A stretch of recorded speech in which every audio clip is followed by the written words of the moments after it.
Let's see. Now, see, once. Oh, there we go. Hello, and welcome to the UCast podcast, episode 8. I am your host, Justin Richard, and joining me today is, oh man, one of the greats, one of the great forces in this ukulele community that we just love and adore. He recently just launched a new and exciting project called Gotham City Ukes. We'll be talking about that a little bit later, but um, well, without further ado, it's a great honor and pleasure to welcome Paul Hennessee. Hey, Paul, thank you so much for joining me today. Oh my gosh, Justin, thank you so much for asking me to be on the show. I mean, we've talked about it for a while and Yes, it's finally come to fruition, which is awesome. So I'm very excited to be here to talk about this, that, and the other thing. So let's excellent. do it. Excellent, man. Yeah. So, the whole purpose of the podcast, I always like to pick people's brains, like how they got started with this love obsession with this instrument we call ukulele or ukulele. I can never pronounce it correctly. I know you making a point to call it the right term, ukulele. Yeah, without further ado, tell us your story. All right.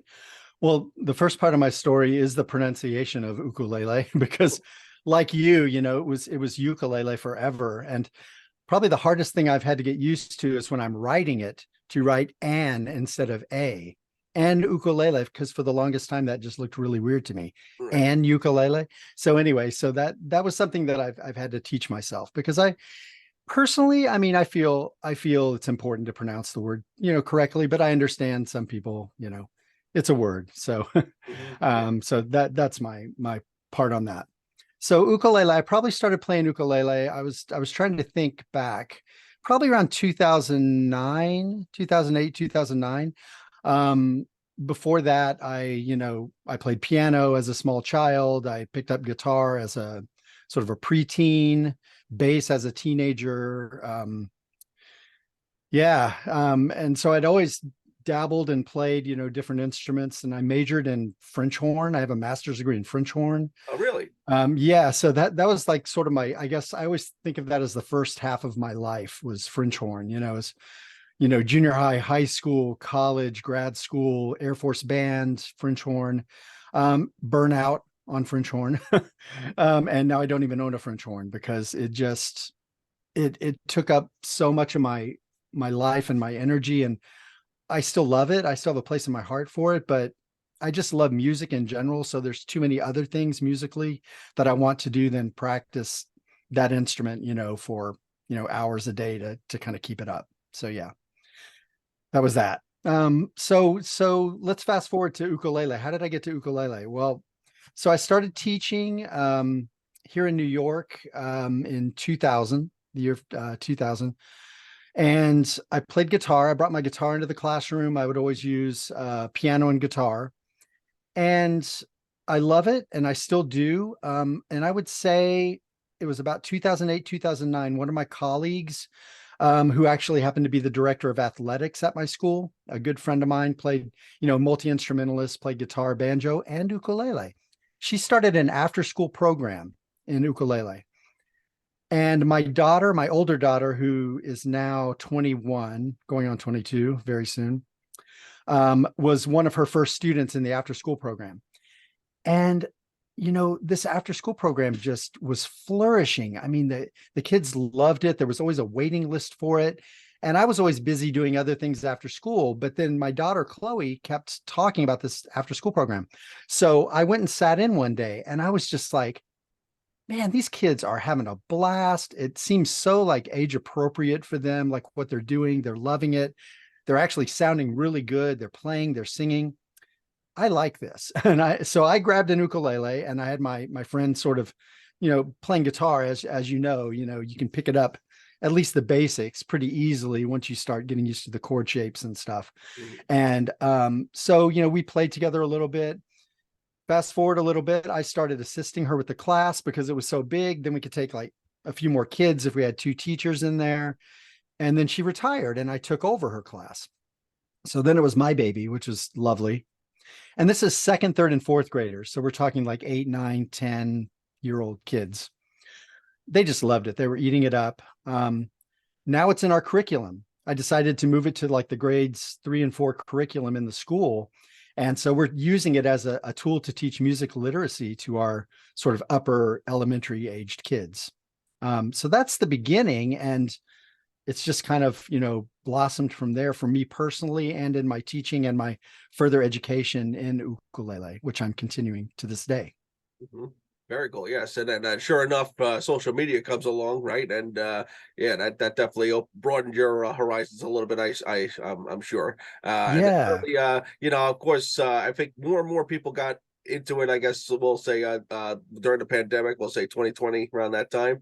But you had done this way prior to that, and so it seems now it's even bigger now. And even after, I guess we're sort of still in it, but not really. But I see it only growing, not slowing down, which is really cool. So yeah, and it's definitely something, because I was playing guitar too, and after a while, just I've been playing that for 20 some years, got bored of it, and then somehow found this guy Dave. He's playing it, and he's playing songs that I like, and not just we're not talking Hawaiian songs. We're talking like 90s alternative, the stuff I grew up on. I was like, wow, absolutely. it's like it's now I see how versatile this instrument is, and took it as a joke at first. Now I'm just obsessed with it. So and Yeah.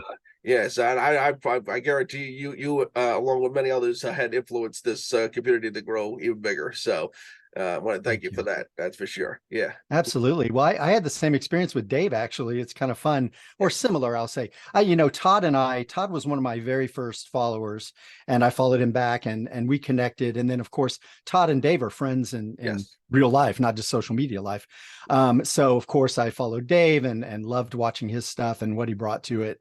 And I do some of the same stuff. Like, I try to like sort of like push the boundaries of the repertoire and the music, as well as kind of like Dave did. So yeah, he was a big influence. But it's interesting because I was on social media, but I didn't do what I do now. I just periodically would post maybe one of my compositions or a piece, a choir piece that I had composed. And my daughter Chloe won a songwriting contest here in New York. And so she kind of built up her social media at that point, guitar and ukulele. And she became an Ohana artist and a Martin Guitars artist. Very And so she was just like exploding. Well, she did that for several years and did quite well. And now she's in college and she's so focused on her education now, which is not music, it's psychology. So she's not doing as much. But as she was leaving, I felt like there was going to be a hole in my life because I was sort of her, I was her audio engineer. I helped her record everything, helped her bounce ideas around and stuff. And I'm like, I love doing this. Well, you're not going to do it anymore. Well, who's going to do it? Oh, I think I could do that. And cool. so I tested the waters a little bit. I recorded a couple songs, got a really lovely response from people. And of course, when that happens, I mean, the positive feedback can really feed you, Absolutely. and it's just kind of grown from there. Yeah. Mhm. Yeah, without a doubt. Well, speaking of, no, it's so true that I noticed the thing where when I first started this journey, if you will, I never thought of myself as much of a singer. I still don't. I don't think I have the greatest voice in the world, but I took a chance to figure, all right, let me give this a shot, and sure enough, maybe one or two comments here and there. But overall, people have said that, you sound great. You're wonderful. This community is just so nice and so supportive, I have to say. And that's what it really has drawn me to it. So yeah, that's definitely what you brought up there was, definitely a big thing for me. So, Yeah, absolutely. so and yeah, and it's great. And now you have this new project now where you're going to be I guess it's whole different things that looking to do teaching and a little gathering of on Zoom, and also once a month in real life. Well, it's called Gotham City Ukes. Yeah, why don't you tell us a little bit about it? Yeah. So it's kind of an idea that's been sort of like marinating around in my brain for several years. Around the time I picked up the ukulele and I started teaching in the after school program, um, I found out about a festival here in New York City. It was the New York City Uke Fest, and it was run by a guy named Ken Barry, Bari, as in baritone. I used to think it was Barry the name. Uh, And his last name is Murray, and he was an older gentleman. And he did this huge festival. So I went to this festival. I saw James Hill play there. I saw Victoria Vox. all these amazing artists. And he not only had these great concerts, but they did workshops. I did a workshop on a new Beatles book, arrangement of Beatles songs done by what's his name, Greg Hawkes, the keyboardist for the Cars. Uh-huh. And so I was in this little workshop with with the keyboardist from the Cars and That's maybe cool. like 20, 25 other people, just a very intimate setting. And he was so influenced by the Beatles. Then, of course, that was the first concert he went to, was a Beatles concert. And of course, George Harrison, as we know, is a huge, was a huge proponent of the ukulele. So he found sort of a lovely, mesh of those two things in his life. So this festival like had just a profound effect on me. And then it was gone.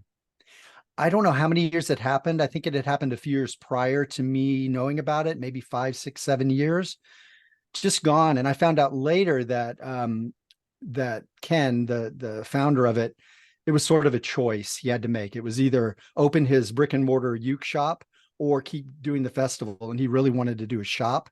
So now there's this great, ukulele shop called Uke Hut in Astoria, Queens. Mhm. And that's his baby now. And so that was my initial idea, like, man, New York needs something like this. Or I feel like there's little groups around that get together Mhm. and play, or there's a New York meetup, or and Gwendolyn Fitz has the Brooklyn ukulele festival that happens, and she does play alongs. It's a little more region, like just Brooklyn mostly. Right, right. And I was like, we need something that's sort of a bigger thing that can do all these different things and really draw people in, so they don't feel like they have to search so much to find all these little groups that maybe they can do or not. So Mhm. that's where it started from. I'm trying not to get ahead of myself. I'm going to start slow. I love the name. I'm really happy with Gotham City Yeah. Ukes. Yeah, me too. I'm a Um, big Batman fan, so when I first heard him, I'm like, sweet. Yeah, that's Yeah. it. So I'm like, we have to have the logo with the Yeah. light, the spotlight with the ukulele in it. And then the little piece I had written like last year, I was like, oh my God, this has a definite Batman theme. And I'm going to credit Sammy, 4-string boy, for that idea, because I was doing his fingerstyle Thursdays, and one of the pieces you tune down your E string to an E flat, so Mhm. you get like that minor chord. And he had written one of his fingerstyle Thursdays with that tuning, and he told us, experiment with this tuning, see what you come up with. And I created this thing that has now become the theme for the group in that tuning. Mhm. So that was really fun to do. Um, so yeah, website's up. I'm starting slow, as I said. I'm starting Yeah. just with maybe a couple online Zoom play-alongs, maybe open mic type things where people can share. And it'll be a meeting as well. We'll chat. I want to get ideas from the community about the direction people see it going. Once the weather starts warming up a little bit, we'll start doing some in-person ones as well. But we're going to keep doing the online ones because I want to bring in people that can't, be in New York City to do these things all the time, or maybe only, occasionally when they visit. Sure. So that's how it'll start. Next step is workshops. I've already got, and I can't say any names yet. I've already got 2 people that are tentatively scheduled to come do workshops. One is huge, and it's a full day and a concert and all that stuff. Very So cool. it's all in the works, and with the ultimate goal down the road, doing some type of festival. Mhm. Yeah, but that's way down the road. Sure, sure. Yeah, no, one step at a time, like you said. Yeah, no, Mhm. it does sound very exciting. Yeah, and actually, it's as you know, I was hanging out with Andy Shaw and Jarvis a short time duo yesterday, and Yes. we were actually funny enough. We were talking about UConn, we were talking about all that different stuff, and we were talking about workshops or whatever. And I never did one, so I'm definitely more interested to learn because it's I'm basically going off chords just off websites or whatever, but to actually like learn in person or Zoom and get different techniques. Like yesterday, he showed me because he was tuning a uke for a friend of his, and I didn't know about this. There's a low G. I have no idea. Oh Who knew? yeah. And Yeah, like look at that, you have one right like there. There the you it's go. out of So tune, but oh wait, you know what? I yeah, think this one might be in more tune. Yeah, sure, just the low G instead of the reentrant or the high G. So you've got right, yeah, yeah. Yeah, No, yeah, no, it's you know, and that's what I mean. I've been going on 3 years playing this instrument, and I was still learning. So yeah, no, it's still definitely yeah. I guess it's you know, just like any other education, you always keep learning. You never stop. absolutely. Absolutely. Yeah, so yeah, no, I'm definitely looking forward to it. Yeah, no, you have my full support on it. I'm definitely looking forward to joining all that stuff, and definitely, hopefully this will help promote it a little bit better. And yeah, so for anyone listening, yeah, gothamcityukes.com. It's also on Instagram. Yeah, Facebook. and yeah, and also I'm sure you'll do like TikTok and all that stuff, maybe, or you're not I sure. have not. I've been on the fence about TikTok since it Yeah, came out. I mean, yeah, you yeah. know, of course my kids are like, you got to be on TikTok. You got to be on. Mhm. I hear horror stories, but I also hear Yeah, like really yeah, positive things about it. yeah. But I would like to say, yeah, it's great to follow on Instagram, Facebook. There'll be a YouTube channel where we will post clips and various things from events eventually once we have them. Mhm. But the main thing is go to the website, get on the mailing list, because that's where like more informational stuff comes out. I'm about to send a survey monkey out to the people that have signed up, and we've got about 50 something on the list so far, just Mhm. you know, within like the first 4 days of That's that, cool. which is really great. So basically choosing days and times that would work for people for Mhm. the online Zooms. So Very cool. yes, get your name on that list. Yes, yeah. Oh yeah, no, I definitely signed up for that. Yeah, I'll have to look out for the email then, for sure. Yeah. So yeah, absolutely. So yeah. I don't know. Anything else? I mean, this is uh Well, anything else? I want to piggyback a little bit on what you said about continuing to be a learner. mhm, I think, well, first I'm going to back up a little bit. sure. When you learn, and I've been a teacher in the music classroom for 25 years. And so I've dealt with, you know, students who are taking lessons and learning things. I've dealt with their parents talking about their childhoods and their kids.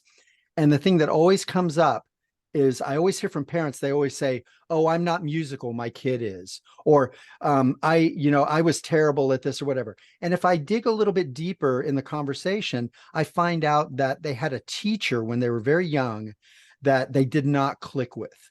And that teacher somehow either, very clearly or very kind of like subtly influence them to think they weren't good at something or something wasn't right for them.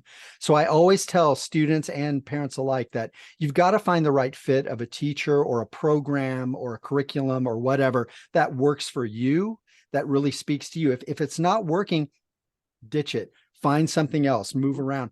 I'm doing the same thing now. I've got quite a bit of experience myself in teaching ukulele, but I'm in James Hill's program now, Jahui, the James Hill Ukulele Initiative. I'm in level 3 of that. I'm about to be certified. It speaks to me. He speaks to me. Sammy, the way Sammy teaches and what he's teaching, I love. I want to learn more about the harmonics and the fingerstyle stuff. Boris's method. I mean, there are all these great teachers out there, Mhm, but mhm. they may not work for everybody and other people might. So really do your research and find what works for you rather than giving up and saying, I can't do it, I'm no good. No, without a doubt, Because you absolutely. are. Yes. No, without a doubt. Yeah, it's like I said before, like I'm still, yeah, 3 years in, I'm still learning. It's you know, it's definitely yeah, now I'm definitely more interested than ever to do these workshops and whatever, and you know, really pick other people's brains, and you know, get all this, you know, as opposed to me just doing those 3, 4 chord alternative songs, you know, it's And as those cool are as they are. and those are fabulous too. But what's going to happen is you're going to learn more techniques Sure. and skills, and you're going to be able to like modify. You're just going to make them better. It's going to up them, and Mhm. it's just incredible what can happen. Yeah, with Yeah, more yeah. technique.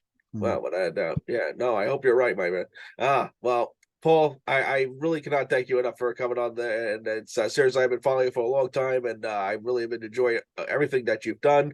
And I'm really excited to see this happening. And you know, I really wish you the best of luck. And Thank you. yeah, and yeah, and hopefully we'll get to meet in person one day, and hopefully this year we'll see. And yeah, I'm looking Absolutely. forward to it, man. Really, really, yeah, Sounds good. you've been a huge, seriously, one of the big influences on me. So I really thank you for that. So Thank you. I appreciate it so much, Justin. And I love what you're doing here with the channel. And I look forward to every new interview you have. So please uh, keep them coming. I know it gets busy, but yes, just know there are people watching and I really hope getting a so. lot from it. Yeah, Excellent, excellent. I hope so, and I hope you can join again one day. Sure, sure. Yeah, absolutely, man. absolutely, man. All right, well, that's it for now, and thank you for watching. And once again, GothamCityUkes.com.